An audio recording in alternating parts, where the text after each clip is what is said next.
spiego il termine sapiddu, parola composta da lusapi iddu, molto utilizzata dal siculo quando non sa rispondere a certi quesiti ed è prossima a una figuraccia. In questi casi la soluzione è semplice, girare intorno al problema con sapiddu. Senti Turiddu, ma quanti abitanti fa Trapani? Risposta: sapiddu. Ma lo sapi iddu? Cui? Chiddu che non c'è. Nelle convinzioni sicule esiste comunque qualcuno in grado di dare le giuste risposte.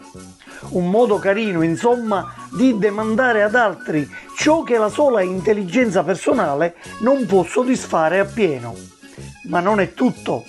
Al di là del fatto ironico, con sapiddu è come se il siciliano riponesse nelle mani di Dio, iddu, tutte le risposte che egli non sa dare. Che dici Peppi, ci arriva sto pacco a Natale?